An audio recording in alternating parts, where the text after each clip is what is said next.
adrift in nullsec. My calendar reads 6942, so I must have been for some time now. My only connection to humanity are the archaic internet protocol signals that my ship's computer has been picking up.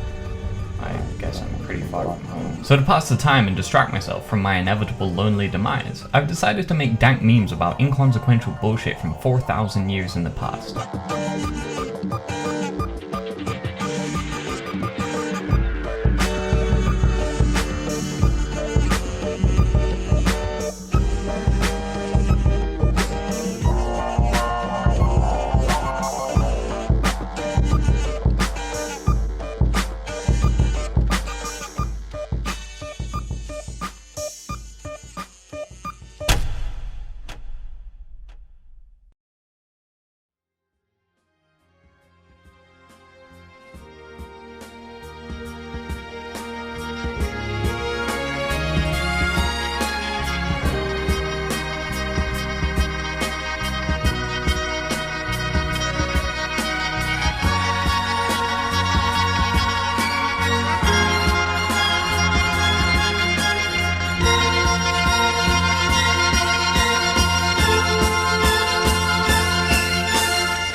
The year is 1942 and the location, Covington, Tennessee.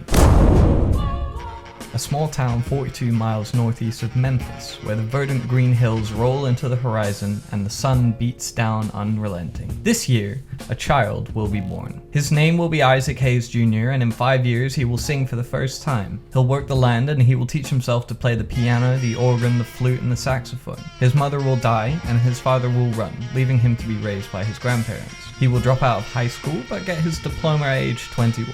He will be offered scholarships for his musical talent but reject them all to work in a meatpacking plant and provide for his immediate family. His early life will not be easy, but one day he will grace the world with some of the most influential music it has ever experienced, and also play a fat chef on a cartoon.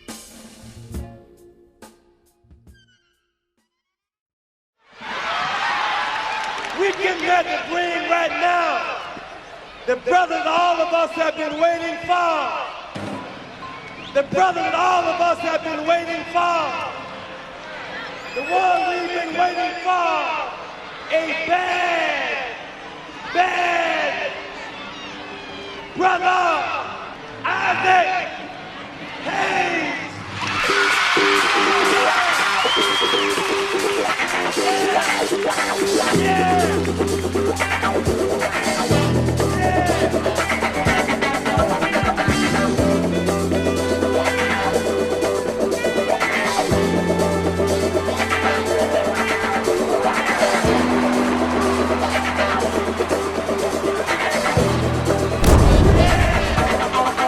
Isaac is now just into his 30s, and as you can plainly see, extremely famous. His first debut album came out a few years ago and really didn't sell that well at all. The biggest star of the record label he was part of, Stax Records, Otis Redding, had died in a plane crash a few years prior, and the label itself took a big hit. On top of this, Stax split with Atlantic Records and lost their entire backlog of releases in the process. As a result, just a year after his commercially unsuccessful debut, when Hayes was just shy of returning to his behind-the-scenes role as a producer, he released Hot Buttered Soul. It consisted of only 4 songs running for 45 minutes in total. It was highly experimental and deeply introspective, the longest song running for nearly 19 minutes. But the risk paid off. It topped the R&B charts and hit number 8 on the Billboard 200. He didn't hit the big time, however, until Shock. No, not this monumental piece of shit cash grab made by a money-hungry, vacuous mega corporation.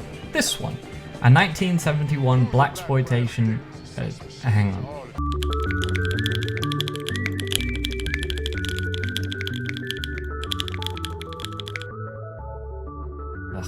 Zoe, what the fuck does blaxploitation mean?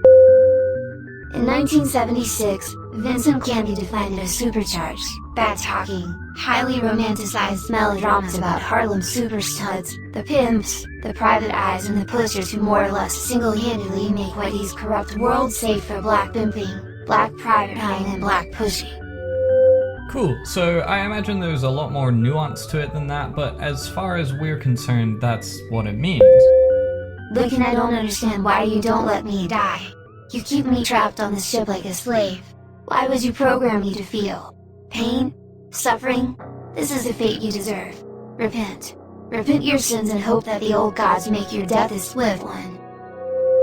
Wow, very poor choice of words. Anyway, when Shaft came out, Hayes' rise to fame was meteoric. The movie itself wasn't that well received, albeit it has reached cult nostalgia status by your time, even with a budget of only $500K. But the soundtrack, man, the soundtrack, that electric waka chicka was fucking revolutionary next level shit. Obviously, every other movie in the Shaft movies was basically a steaming pile of garbage, but in the same way that Home Alone was carried by The Face, Shaft was carried by Hayes' most popular creation, the song. The theme for Shaft, you know, has those... Now, you really struck a chord there, and those lines are immortal, you know? They say that cat Shaft is a bad mother. Shut your mouth, but I'm talking about Shaft. Now that's just, how do you think of something like that? That's amazing. Well, you know, that was self-censorship. If I say it right, shut your mouth. Nowadays they say the whole thing. Right. But it was just describing the actor. It was a form of rap, actually. You know, who's a black private dick is a sex machine to all the chicks. You know. And the winner is Isaac Hayes, theme from Shaft.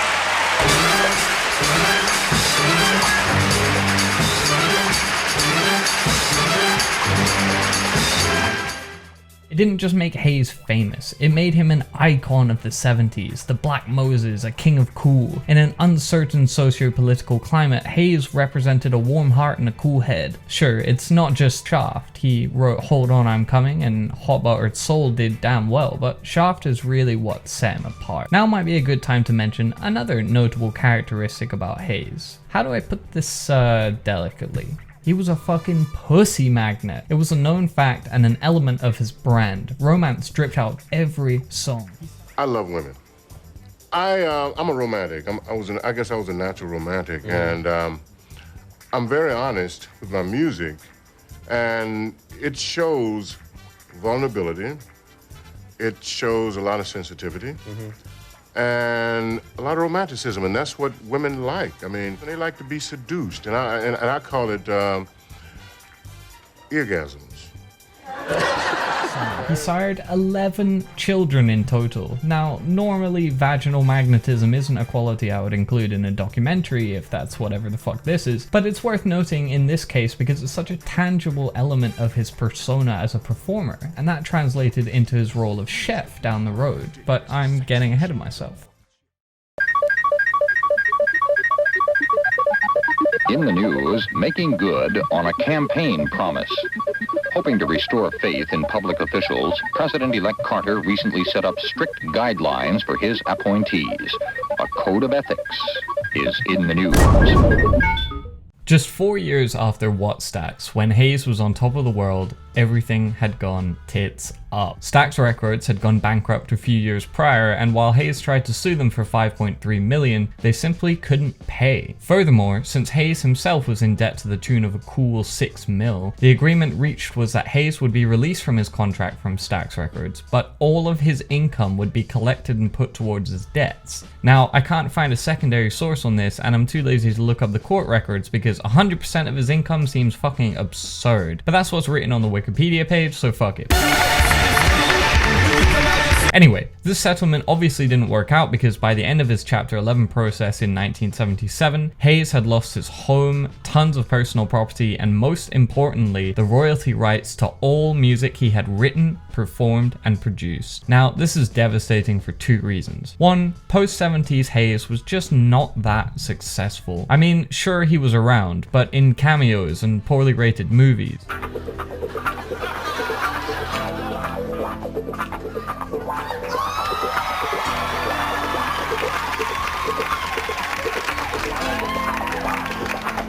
Come, my children.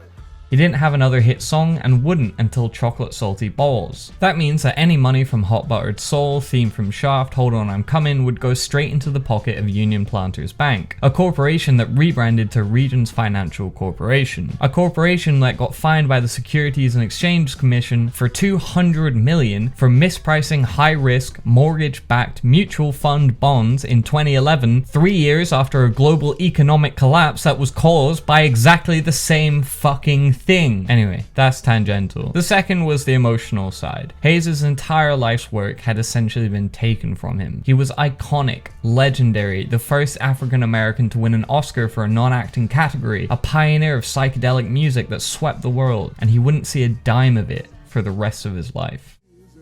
All the sadness you gave me, you put your hurt on me, you socked it to me, mama. Oh, when you said goodbye. So walk on by.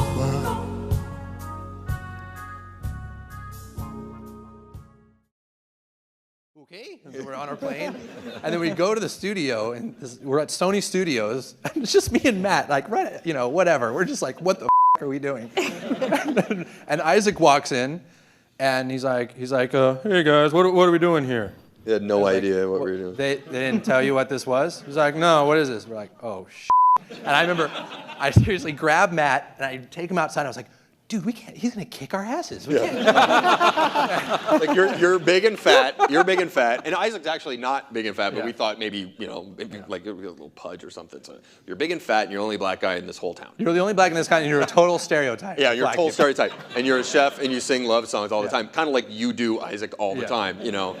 And he's like, all right, that's cool. Yeah, we know. It's the year 2000, the new millennium. Times have changed. Phones can fit in your pocket, Y2K didn't happen, and fashion trends have gone from plaid shirts and denim to exposing your midriff for some reason. Two guys from Colorado, Matt Stone and Trey Parker, have created a TV show out of construction paper, and by episode 8 of the first season, it was the highest rated show on Comedy Central. It was rejected by all other networks for being too controversial, but the owners attributes the success of Comedy Central to South Park's existence, and thus begins an extremely unlikely partnership, a soul legend of the 70s and two young comedians from Colorado. Hayes had basically just been doing his thing for the past 20 years, having tons of kids, a few marriages, joining Scientology, the usual celebrity shit. When South Park came along, it essentially revitalized his entire image. He was still Isaac Hayes, but he was no longer theme from Shaft Hayes, he was Chef Hayes. There's a little chef up top.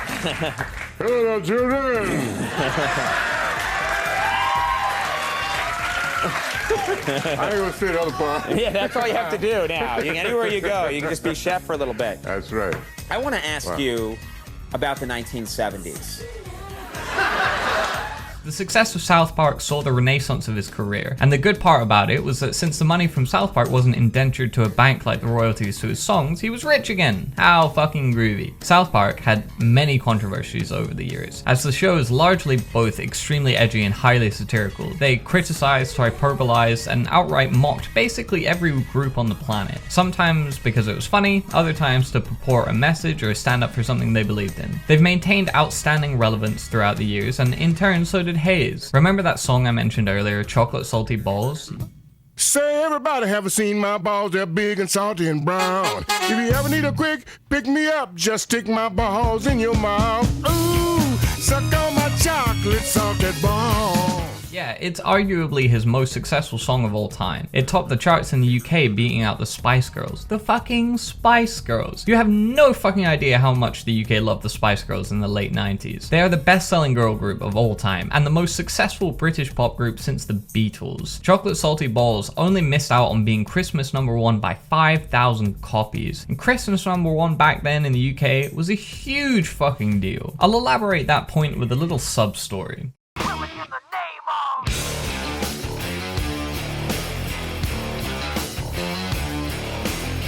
In 2009, there was a huge campaign across the UK to get Rage Against the Machine's 1992 song Killing in the Name to Christmas #1, which year after year had gone to the X Factor winner. Called Rage Against X Factor, it was effectively a massive anti-establishment movement. The population were fucking sick and tired of hearing the same dumb fucking talentless cunt X Factor winner year after year at the merriest of times. They were sick of the manufacturing of pop stars and pop groups, the corporatization of music, the radio-friendly world they were living in where mass appeal was the #1 priority of supposed artists puppeteered by amoral conglomerates who couldn't give two shits about creative expression. And the X Factor was some borderline dystopian representation that promised a single plebeian fame and fortune and all their dreams coming true so they could exploit the whole process for financial gain. And as a result, the population took an anti-establishment icon and stole the most valuable chart spot from the biggest establishment icon around. The campaign had support from thousands of people and other legendary musicians, Dave Grohl, Muse, The Prodigy, Sir Paul McCartney, even fucking Jedward, who were X Factor finalists.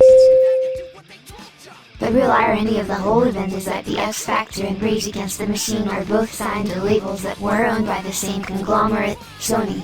Just like always, humans fought amongst themselves about irrelevant bullshit, too focused on their brethren with guns in front of them to realize that the bombs have dropped from the above. That's not the point. The point is that the value and ubiquity of the UK Christmas #1 literally cannot be overstated, and Hayes missed that spot against the world's biggest pop group by only 5,000 sales.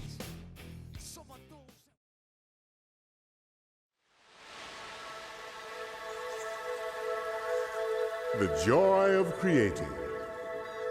Force yourself to smile, and you'll soon stop frowning. Force yourself to laugh, and you'll soon find something to laugh about. Wax enthusiastic, and you'll very soon feel so. A being causes his own feelings. The greatest joy there is in life is creating. Splurge on it. Splurge on it.